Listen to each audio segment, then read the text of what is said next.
Hello, hello, hello. Welcome back to the Orlando Magic Nation, your source for all things Orlando Magic on YouTube. For Magic fans, by a Magic fan.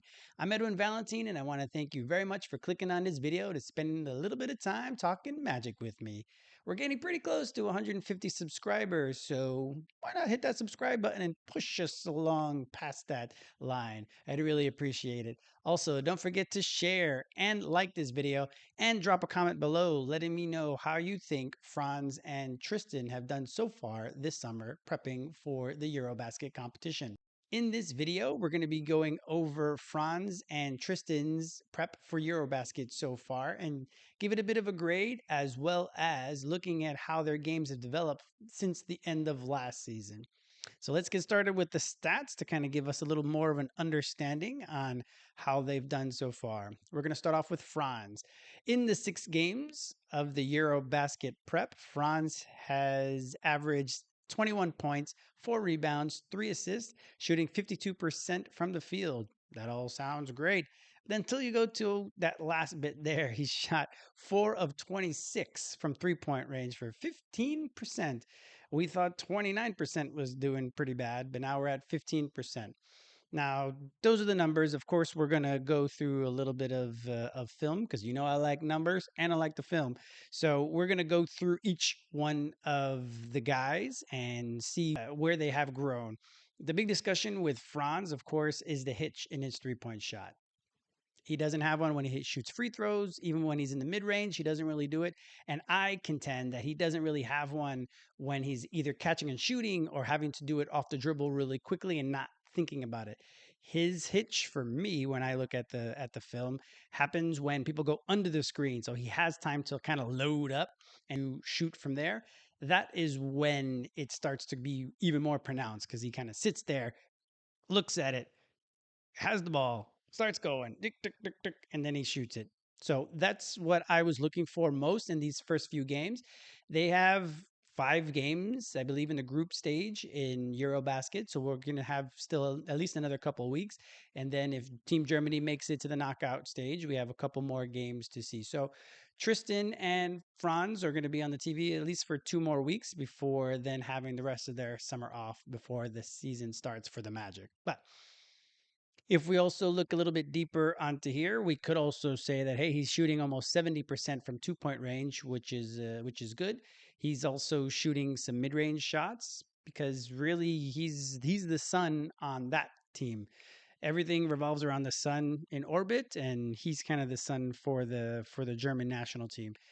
He has Dennis Schroeder on the team as well, and Dennis also is capable of taking over and being the head guy at times. So they need both guys to be playing at a high level for them to compete in the Eurobasket competition, just because the team isn't very deep. They have some NBA players, as we know. Daniel Tice, I believe, went back to Europe, but they have at least 3 current NBA players at this point. They need all 3 of them to play their role and to do well so that they can compete with teams like Serbia or the biggest of all the European teams other than Germany right now. So as we saw in the Serbian game, they didn't play their best. So let's just hope that if they have another crack at the Serbian team that they're able to do so. If we look at any of the other numbers here, again, he played super well, super efficiently in at least 2 or 3 of the games. Otherwise, he's only really had one stinker, I would say, and that's that first game against Spain that went into overtime. As it was 0 for 6 from 3. That I think is gonna classify as a stinker. So, looking at just the numbers, we're gonna go over the film. But if I was to give Franz a grade, maybe I'm a lenient grader, but I would say a B, mostly because he's been the one with the ball in his hands a lot. He's been orchestrating. Dennis Schroeder didn't play for the first couple games of the prep, so he was the one that was really the one having the ball in his hands at all times and being the focal point of the offense. He handled that well. He's coming out with swagger. He's growing a little bit of a beard. I like a lot of things that Franz has done this off season and in this prep for the competition. Of course, it's 3-point shot. That's only a portion of his game, though, as we'll see by the film. I'm not gonna ding him and say he's had an F just because right now his shot isn't where it needs to be. With the Magic having more offense, with Desmond Bain starting and with Tyus coming off the bench, those guys can shoot. It was imperative for the Magic to be successful last year with Franz being able to shoot. This year, we hope he's going to get better and we hope it's going to be closer to league average at around 35% for the season. But if he shoots 29% again, I don't think that's going to be the end all for the team because he can do so many other things. And with the space he would have to make his drives, I think he's still going to be very, very effective. There's a lot of players in the NBA that can't shoot or don't shoot well enough, but they still get their points. They still are able to impact the game. And Franz would be one of those players. So let's fingers crossed that his shot gets better. But if it doesn't, I don't think it would be the death knell because now the Magic have enough offensive talent that they'd be able to sustain, especially the starting lineup. If Franz were to lead the second unit, that's when things might get a little more tricky. But I still think that they still have enough offense and enough shooting that Franz not being at the level that we're hoping that he would get to would still not be the end all be all. So for me, Franz with a B. Tristan, if we look at him, his role in the national team is very much the same as it is in Orlando. He's coming off the bench. He's Franz's backup. So we're solidifying that, which is great that at least we know that that is exactly what the rotation should be or what it's looking like right now. So if the Magic decide to go another route, then at least we know what can work on the national team level. Tristan, he's mostly a spot up shooter right now. That's his role. His role is to be in the corners. Again, we'll look at the film, but that's where he shoots the best in the NBA. That's where he's shot the best so far in the prep. We'll see what the tournament has to offer. If we look at it in his 6 games, he's averaged 6 points, 2 rebounds, 1 assist, shooting 34% overall and 38% from three. So he only had the one game that he didn't make any, and that was the last game with the blowout versus Spain. He had a kind of a zero all the way around. If you look at it, 0 points, 0 rebounds, 0 assists, over 5 total shooting. So not a great game for Tristan there, but again, his role isn't to be Franz, isn't to be Dennis Schroeder, isn't to be even Obsk, who's the kind of like their marksman who just launches. He has no conscience. He's just launching. But Tristan's a secondary ball handler. Tristan is also playing pretty good defense. We have film on that. That's really all we're going to need from him on the Magic right now. We're going to need for him. Obviously, we would love for him to score 12 points a game, 13 points a game. That would be very, very helpful. If it doesn't happen, again, I think the Magic are going to be pretty deep this season. So they're going to have a successful season, and they do need him, especially if Franz does go down with an injury this year. That's when they're really going to need him to step up, and that's when he's going to have to expand his role as a whole. Until then, he just got to stay in the corner, brother. Stay in the corner, hit that shot. That's basically all that's going to be asked of him, and that's what's happening so far here in the EuroBasket prep. Just stay in the corner, hit that shot. From the end of last season, when you looked at the numbers, his catch and shoot numbers are better than his shooting off the dribble. That seems to be happening right now as well. If you look at the video, he's not hitting them very often off the dribble. He's just spotting up in the corner, getting the ball when he's normally wide open, and just hitting that shot. So for me, Tristan, because his role is much lesser, I'm not gonna give him an A, even though I think he is doing well in his role. I'll say he has a B plus in his role. We'll see if his role will have to expand in the tournament. He did help keep the German national team afloat in that first half, I believe, against Serbia, where he had 12 points on 5 of 5 shooting. He was the one that was keeping them there. So there we go. He can show that he can expand his role. He can do more. He hit a few jumpers in there. He's timely cuts. He's doing stuff like that, which is all excellent and something that we should be looking forward to this upcoming season with the Magic. So Franz a B, Tristan a B plus, just because of their roles. Franz has to shoot better from three. Tristan needs to shoot better off the dribble, if at all possible. But at least that one isn't as that one doesn't hurt the team as much if he's not able to get to that level. So starting off with the film now. We're going to start off with Franz. We're going to do a collection of Franz centric video. We're going to look at the half court offense versus the fast break offense, which is something I think that the Magic should really be looking at what's happening on the national team. They're playing more up pace right now, or up tempo with pace. That's something that's happening that didn't happen necessarily with the German national team before. So that also is good. Getting Franz in the open space, getting him easy buckets, that's going to be again very helpful, especially if in the half court his shot's not falling. We got to get things amped up a little bit. And then we'll go over some of his passing and his defense and things like that. So we're going to start off a little bit with the offense and the half court and him driving to the basket. So he had the ball up top a lot, as we see here. He gets a pick. This is versus Slovenia, the first game. And at that point, once the big starts dropping, Franz has you there. Franz is getting better with the mid range, as I'll show in a few clips from now. But if he can get all the way to the basket or close all the way to the basket, or if the big just keeps on retreating, Franz has got you at that point. So here we go, a little step over. He misses that, but he has them there. In the ball, oh, two go to the ball, easy drive, and one drive up front. That little one we see all the time, the little flip through, the little slip through, and the little finger roll. Turns the corner. The big doesn't show. He's able to go. And I've noticed he's been shooting a little bit more with his left hand, which is something that is important. He needs to really develop that left hand when he's driving just to keep people a little off balance. So here he sets the pick. He's got the little guy on him. He kind of moves him out the way. Straight line. Easy layup. Getting a little handoff. Too fast for the defender. Easy layup. For a lot of the matchups, Serbia really couldn't stay in front of him very much.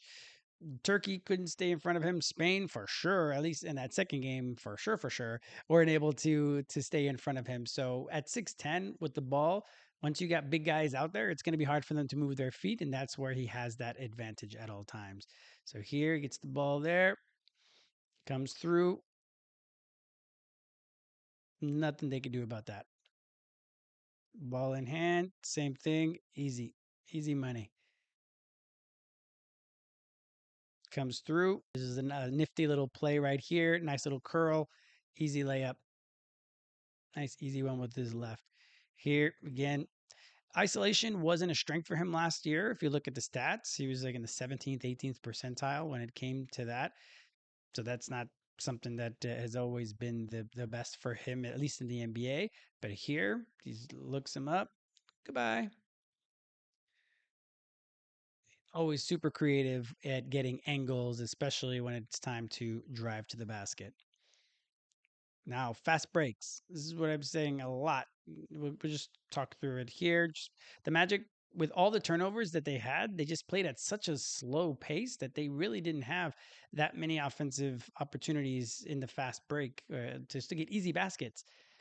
Here, Germany, whenever they could, they were out and running, and Franz was leading that charge. It's a goaltending on that one. Again, up front, nice and easy. Gets a layup there. Him with the ball, him without the ball. It's just get him in space because that's what we're gonna need. That's what we're gonna need for the season. Because again, if his shot for whatever reason ends up being broken, then we're gonna have to use him. He's got really expensive in the next in the next few seasons, so we have to make sure that we're utilizing him to hit the fullest extent.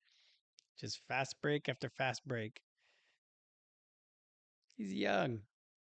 Let's get that. Let's get those miles on him. Same thing. See, ball again. The guys people at that height. It's just so hard for them to stay with him that it's almost yeah, it's almost not fair, really. So that's something that at the NBA, obviously the athleticism isn't the same in EuroBasket as it will be in the NBA, but still, as you can see, he's many steps ahead of some of the other guys that are there. So we need, I think, to continue to increase our scoring, just have nice, easy baskets like that, especially if our defense is what we think it's going to be and what it has been. They should get a lot of steals. They should be able to get a lot of turnovers. And hopefully that's going to jumpstart our offense. And Franz could be getting a lot of easy baskets that way. So he mentioned also in one of the articles that he's looking to post up more. He's a big guy. He should be able to. He gets switched on a lot, so we need to make teams pay for that. So here is one of his post ups here against a little guy. Easy. Another one here. Just goes right under. He's he's creative around the basket, right? We know he's going to do these nice little nifty little moves. So why not just use your big body against these little guys and take advantage? Now at the mid range, he shot very often actually from mid ranges. You saw there was a bunch of easy ones at the baskets, and we know his 3 pointer is not hitting, but from mid range, it showed to me it showed that there was a bit more of an improvement from the end of last season, especially with little push shots like this one. It's a nice little push shot. Here's another one. Same thing. A little bit of a push shot. Again, I talked about in the Goga player profile. It's a nice one. That Goga just needs to create a little Hartenstein push shot. So that one Franz misses, but again, it doesn't look bad. The shot, there is no hitch, there is no nothing like that when it comes to his mid-range and when he shoots free throws. So it's obviously a mental thing for his 3-point shot. Here we go. Another one of those. So I think that could be something that he hopefully incorporates in the NBA. This little push shot. He's gonna have it again. So even if it isn't a full set jump shot in the mid range, just doing that little push shot right there, that right there is all he's going to need to again get the defense thinking. Oh, is he going to do the little push shot? And especially if he hits it at any regularity, if he starts doing that, then he can be able to blow by guys even easier. So now we're going to talk the threes. So again, the elephant in the room, just like I talked about in the Wendell player profile, elephant in the room is the 3 pointers. So here he just steps right into it, splashes that one. See, there's no hitch. I'm even going to rewind that. As I mentioned, when he does, they try to go, they don't even go under actually, as you see. He goes to contest. There is no hitch. Straight shot in. Same thing here. He steps to the left, no hitch, no problem. That was the first game. Then we can start to see things start to develop not in the manner that we would like. But here we go again off the dribble. They go under, off the dribble. That felt a little hitchy. Not as bad as it's been in the past. Again, they go under. He can still hit it if there's a little bit of a hitch. But doesn't it doesn't feel as fluid as in that first game. Big shot there. He missed it. It's okay. You're gonna miss shots. That's not a deal. Here's another one. That one didn't have time to really think about it. And so he just goes back and shoots it. And of course, like I said, get him in the open court. If we get Franz in the open court there, then it's game over, really. Well, his passing, he's a big man that can pass. He's an eager passer. Just get him in transition. That's it. We can unlock an extra superpower, really. There's a little alley oop. and he plays some good defense. This was probably the signature defensive play of his prep so far. But he's also able to use his quick hands. We know he's a capable defender. Now to Tristan right here. So again, Tristan shooting mostly threes. That's kind of that's what he's doing. That's what he's doing on the national team. That's what we expect he's going to have for the Orlando Magic moving forward. Just be in the corner. That ultimately is just kind of the way what it is. Now, his role can expand if Franz were to get injured, but until that time, hopefully that never happens. But until that time, he just needs to be in the corner, play good defense, cut when he needs to. He was his one of his corner threes.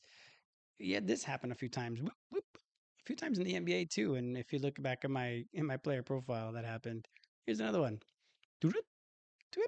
Soft touch. He's got a nice soft touch from the corner there. So here it's I don't know what he was. Well, it was late in the shot clock, so he had to do a fadeaway three there. And here's another one. He wasn't really open on that one, but that's where he's going to get the most of his shots from the corner. It's another one from the corner. As long as he's hitting 30, 37, 38, 39, 40 plus percent from three, that's all that matters. His cutting is very important. I think that's something that'll ease up a bit as well.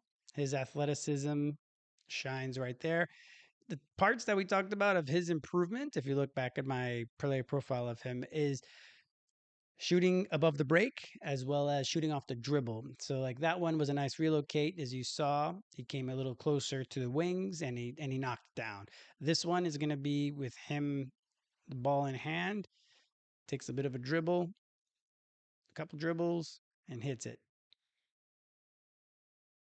Same thing. He's going to drive, trying to hit a mid range. That was another part of his game that I hope for development. That's not going to be a strong part of his game.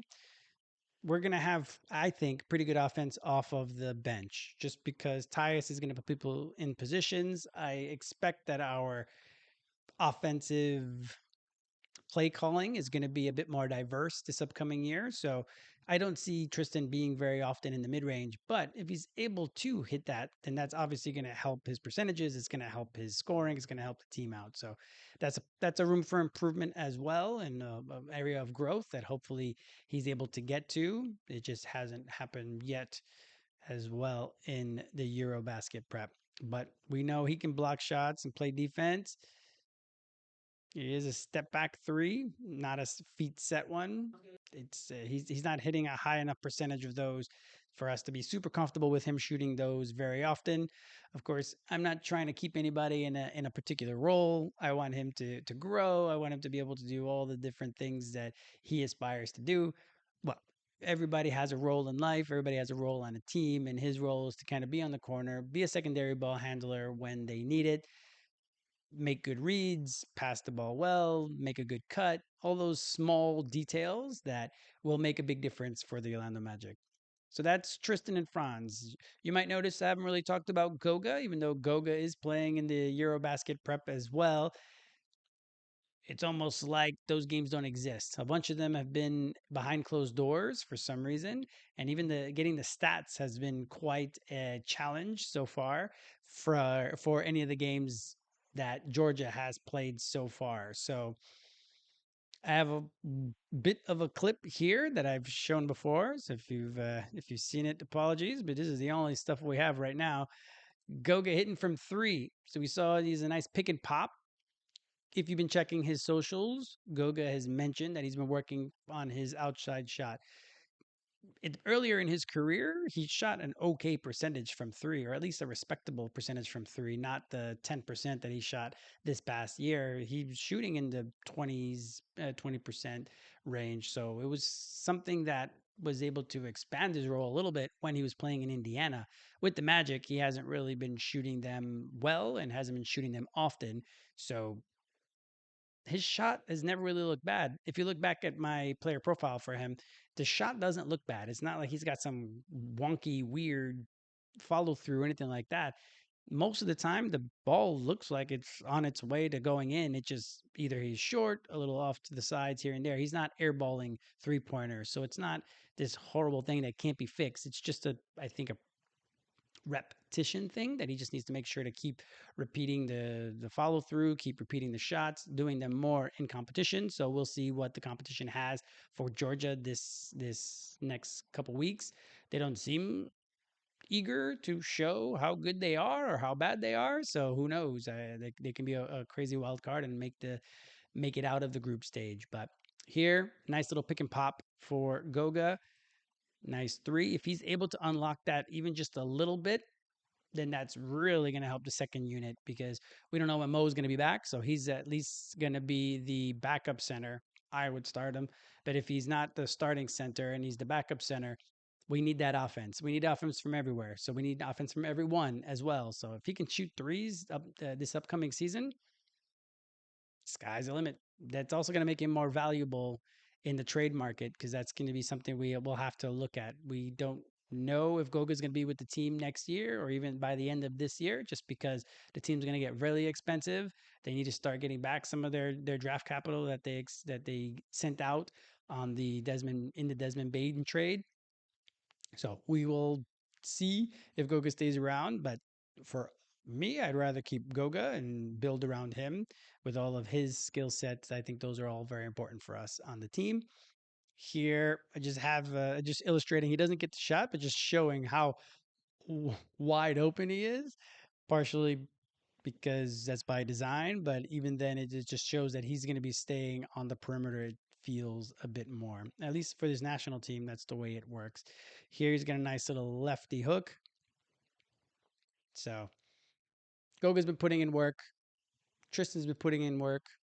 Franz has been putting in work. The grade for Goga is incomplete. I don't really know what stats he's had from most of the prep games. I haven't seen a lot of it. So for me, it's an incomplete. So we'll give another grade at the end of the EuroBasket for these guys, just so that we can follow along how they've progressed from the end of last season through this part of the summer after the competition, and then start checking how things are going in the preseason. Not that preseason is a huge indicator of things, but it can be if Goga starts hitting three pointers per game in the preseason, and then it could mean something. So that's what's going on with our guys over in Europe in preparation for the EuroBasket for this year. Everything's going really well with them. It seems that they've worked on the things that we will need them to work on. All of this, again, doesn't really matter for the Orlando Magic other than experience for them, especially in pressure pack games, because we hopefully will be in a lot of pressure pack games this upcoming season, especially once we get to the playoffs. So B plus for Tristan, B for Franz, and an incomplete for Goga, just because I can't see a lot of his games or get a lot of the stats. But those are the grades for the guys in EuroBasket. Drop below in the comments. Let me know what you guys thought of their play so far. What grade would you give them? So just want to thank you very much again for your time. Don't forget to do the normal things like subscribe, comment, share, all the things that YouTube asks of you. I really appreciate you spending your time with me again, and I hope you're having a great day.